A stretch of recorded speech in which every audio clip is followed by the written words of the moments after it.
गीतांजलि जैसे ही हवेली के बाहर निकली, एक जीप उसके सामने आकर रुकी, जिसमें एक आदमी मौजूद था और सामने देख रहा था। गीतांजलि जीप में बैठ गई। गीतांजलि के बैठते ही जीप गांव की कच्ची सड़कों पर धूल उड़ाती हुई निकल गई। मंजरी अपनी माँ को जाते हुए हवेली की छत से देख रही थी। वो दुखी तो थी, पर उतनी नहीं जितना पहले। अब उसके पास एक उम्मीद थी कि उसकी माँ उसे गुड़िया लेकर आएगी और उसके पिता साथ आएंगे, जो उसे बहुत प्यार करते थे। मंजरी की आंखें उस जीप से तब तक चिपकी रहीं जब तक कि जीप मंजरी की नन्ही पर तेज आंखों से ओझल नहीं हुई। तभी मंजरी चीखी, आह! उसने अपनी एक चोटी को पकड़ते हुए दर्द भरे चेहरे के साथ मुड़कर देखा तो पाया कि पीछे उसकी मंजली वाली बड़ी अम्मा के दोनों बेटे जोरों से हंस रहे हैं, जो हमेशा मंजरी को परेशान करते रहते हैं। तुमने हमारी चोटी क्यों खींची? मंजरी डरी हुई सी बोली। अभी तक इतना भी नहीं पता तुझे काजल की डिबिया कि हमें तेरी चोटी खींचने में मजा आता है? हा हा हा, कहते हुए उनमें से एक जोर से हंसा। मंजरी हमेशा की तरह डरी सहमी सी रह गई। हमें तो लगता है अक्कू, ये ना अपनी चाची की लड़की नहीं, किसी चुड़ैल की बेटी है, दूसरे लड़के ने कहते हुए डरने की एक्टिंग की। हाँ भाई, तू सही कह रहा है, हमें इससे दूर रहना चाहिए, वरना ये किसी दिन हमें। अक्कू ने भी अपने भाई वीर की तरह एक्टिंग करते हुए कहा। मंजरी वहां से डरकर जाने लगी। तभी एक बार फिर अक्कू और वीर ने उसकी चोटियां खींची और फिर तालियां देकर हंसने लगे। जैसे ही मंजरी नीचे बड़े से हॉल में पहुंची, जहां फ्लोर पर महंगा और खूबसूरत फर्नीचर एक बड़े से हिस्से में फैला हुआ था, एक खूबसूरत से दरवाजे की ओर से कीमती कालीन बिछी हुई नजर आ रही थी। चिकनी साफ सुथरी दीवारों पर पूर्वजों की तस्वीरें बड़े फ्रेम में लगी हुई थी। सजावटों की बेशकीमती चीजों से सारा हॉल सजा हुआ था। सोफे के सामने वाली दीवार के पास रखी एक मेज पर बड़ा सा टीवी रखा हुआ था, जिसमें रंगीन चित्र दिखाई दे रहे थे। और सोफे पर बैठी मंजरी की मंजली अम्मा टीवी को बड़े ध्यान से देख रही थी, इतने ध्यान से कि उन्हें लता और पूर्वा की बहस सुनाई भी नहीं दे रही थी। कहा ना, उसे नहीं ले जा सकते, क्यों नहीं समझती हो? लता पूर्वा पर चिल्लाते हुए बोली। लेकिन वो अकेली इतनी बड़ी हवेली में क्या करेगी? पूर्वा लगभग रोते हुए जिद करके बोली। जो करे, ये तो उसकी माँ को सोचना चाहिए था ना। उसे भी तो पता था कि पूरे घर को आज पास के गांव में दावत खाने जाना है, फिर क्यों नहीं ले गई उसे साथ? लता अपने श्रृंगार के बक्से से गहने निकाल निकाल कर देखते हुए बोली।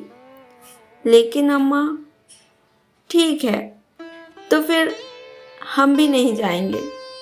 पूर्वा रूठ कर सोफे पर बैठते हुए बोली। हे राम, पता नहीं उस लड़की ने क्या जादू कर दिया मेरी फूल सी बच्ची पर। अरे मेरी अम्मा, तुझे तो चलना ही पड़ेगा ना।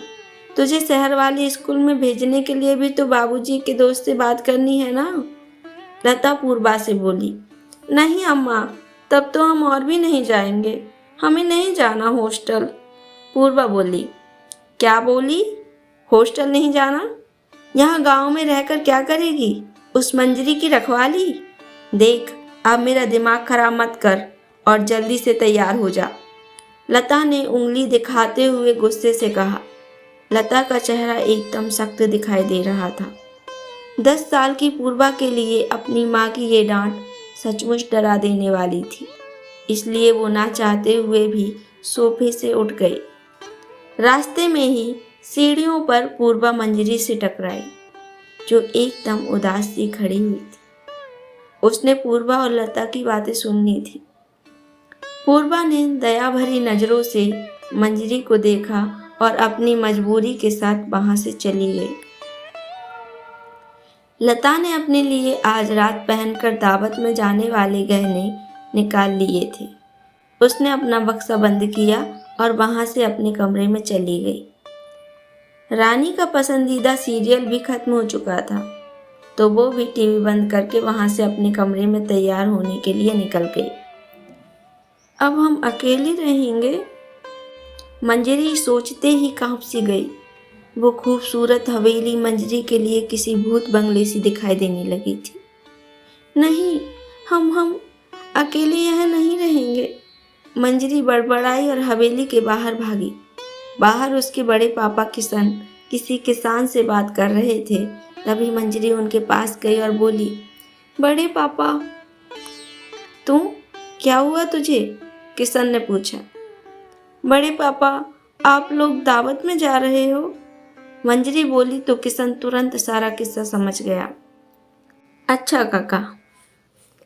किशन ने सामने खड़े किसान के सामने हाथ जोड़कर उसे जाने का इशारा कर दिया था।